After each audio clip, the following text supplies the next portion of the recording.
we had the opportunity as a church to send out one of our own to a foreign nation and to do the work of a missionary. And that was Heather McKay.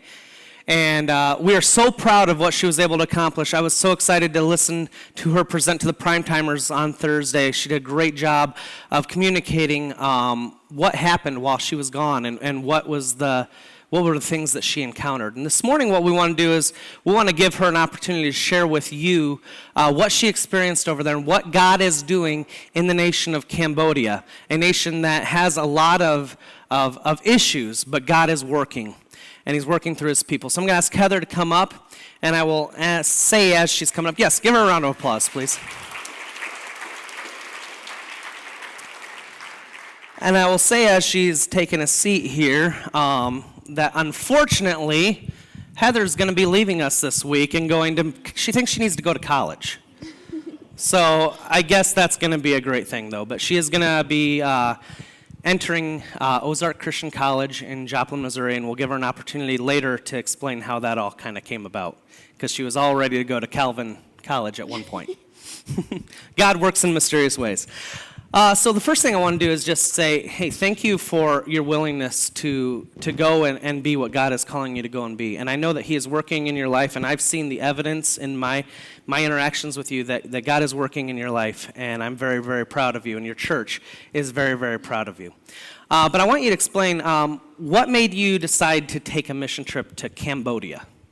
Well, a few years ago at CIY Move, 3 years, they were really stressing to us about mission trips and how important it is to get the gospel being told over in different countries.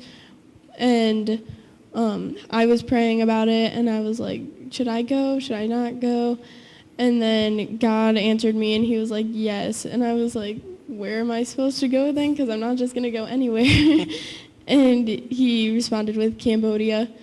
And so I had to Google that and figure out where that was, but it went well.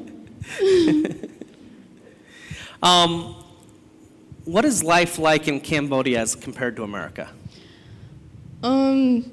It's really hard because here, everyone has, their food, and, almost everyone just, knows where their next meal is coming from, and we all have, houses and stuff like that, and they have a whole different culture, and there's a lot of poverty everywhere, and it's really hard because here also the parents take care of the children, and then there the children are in debt to the parents from the time that they're old enough to get up and actually find work. They have to go and they have to start figuring out how to pay their parents back and make a way for their parents. So what are some of the ways, I know I'm going to throw a question at you that I didn't prep you for, but what are some of the ways that these kids end up giving their debt back to their parents? They usually try to find jobs in restaurants or doing hair or making bracelets, but a lot of them, if they can't get those jobs, then they get, their parents will end up selling them into sex slavery, or they will get tricked into thinking that they're going to work at a restaurant when in reality they're going to be enslaved. What is the thing that you did while you were over there that brought you the most joy? I really loved working with all of the people. We worked with 3 different groups of people. The first group was Kids Club, and those were just children from very poor families, and they just get a place to go and learn songs and hear stories about Jesus. And then the second group of people we worked with were girls from the Freedom Salon, and these are girls that are at high risk of being sold by their families, and so they give them the ability to learn how to do hair and makeup and nails, and they even give some of the girls a place to sleep, and they provide food for them. And then the third group we worked with were the girls who have just been rescued from trafficking, and yeah. I'm going to throw another one at you that's not planned for, sorry. Thanks. You're at my mercy right now. Explain a little bit about the International Justice Mission and what they do and how they go in and free these girls. Okay, so IJM, they go in and they take like polls and surveys in different areas to figure out where sex trafficking is the most prevalent, and then they go and they send people like undercover investigators in to see where is like the easiest place to get a girl, because there they can get them for like 4,000 reals is $1, and there like you can get them for 100 real, so that's like 2 pennies. And so they go in and they figure out where is like the easiest place to get a girl, and then they go and they send someone in to talk to the girls to see if they're like being held there against their will.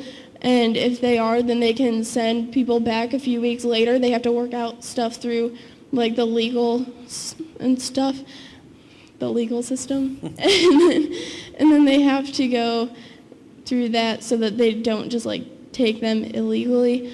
And then they can actually go to court and hold these people that were keeping them, and they can force them through the justice system and hope that they get what they deserve. Yeah. And so these girls that are rescued end up, a lot of them end up in Rafa House, and it's just an opportunity for them to receive some healing. And she was able to work with some of those girls. What was the hardest part of the trip? Most definitely, like, when we were at Rafa House, because when we were there, like, you would be running around and playing and, like, coloring and just dancing with these girls, and you'd be having a fun time, and then you'd remember, like, why they're there, because you don't know any of their, like, specific details to their story, but you do know that IJM, like, sent them to Rafa House specifically because they were trafficked. And it was really hard because one of the girls, she had only been out of trafficking for like 5 days. And so it was just really rough seeing like all of them. Tell them about the age of some of the kids, some of the girls. The ages, they range from like age 3 to adulthood. So. What did God teach you through this trip? I'm most definitely a lot more compassionate and a lot more trusting now towards God, because when he called me to Cambodia, at first I was a little bit like, well, are we sure that that's going to be too safe? Like, and now, like, that I'm back, I'm like, okay, sorry. It felt way more safe there than I do here, honestly, so. What has changed because you were willing to respond to God's call? The most prevalent thing that I can see in myself that has changed is when I'm listening to people and they're always saying, oh, I need this or I need that. And I'm like, please stop, because you have everything you need.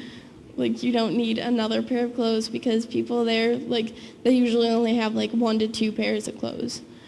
And also the whole trust thing.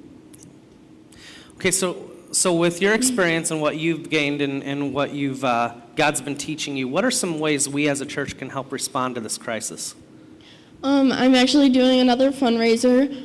I am collecting toothbrushes and toothpaste and washcloths and bars of soaps and hair ties and everything like that to send over there so my translator, Tara, so she can hand those out to people in her local village. Okay, so that's an area that we can get involved in and help with that. There's also, if you want to do a little research on Rafa House, there's ways you can support that mission. And I would strongly encourage you to throw a little financial support that way, because it's such an incredible ministry to these girls who have experienced something far worse than what we've probably ever experienced in our life. I will say this before I ask the last question. We're going to have Heather available either in the foyer or down here after the service. If you want to come up and talk with her, feel free to come up and talk with her. I'm giving you permission to do that, and but don't run her over or anything. She's a small girl. But yeah, if you want to learn a little bit more about the trip, because we don't have time this morning to unpack it all. But if you want to learn a little bit more, go ahead and talk to her this morning. Okay, last question. This is something I always want to hear, and the main thing I want to hear on this is the why. Would you recommend going on a short-term mission trip, and why? I feel like everyone, like every teenager in America should go on one at least once, because here, like, everyone is privileged, even just be born here, because Americans believe that you can, like, raise up and everyone can, like, be equal. Like, even people that are poor can, like, go and get a good job. And there, it's like, no matter how hard you work, like, we saw people that worked 12 hours a day, like, making food, and they only earn $3 to $4, and that's barely enough to get by over there. So everyone should go on one. I agree with that wholeheartedly. I know I said that was the last question, but I want you to explain real quick why you chose Ozark Christian College. Okay, so when I was in Cambodia, my friend Jamie was trying to tell my friend Scott to go there, and I kept thinking, well, maybe this would be a good place for me to check out. And then I was like, no, I'm already settled on Calvin. And so then I just, like, stopped. But it kept coming back up, and then when I got back home, even those 3 days in between, like, Cambodia going to move, those 3 days I still, like, kept seeing stuff, and I'd be like, I'm not gonna check this out, like, I'm not going there. I've already settled, we've already, like, confirmed. And then when we were at Move, CIY is actually, like, set up, their headquarters are in Joplin, Missouri, and a lot of people that go to Ozark end up going and working for CIY in some way. And, like, when we were there, I just kept asking God for signs, and then I got some.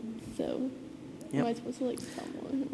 You can, whatever. We like listening to you. You're great. Okay. Well, sorry if you don't want to hear, but I was, like, praying on my way to breakfast, and then I was actually having breakfast with Ellie Hood and Ellie Horger, and I, like, sat down my stuff, and I turned my head, and the first sign was some girl was wearing an Ozark t-shirt, and I was like, no, like, that could just be coincidence. Like, no, I need something that's not that, because I'm not going to go just because someone decided to wear a t-shirt.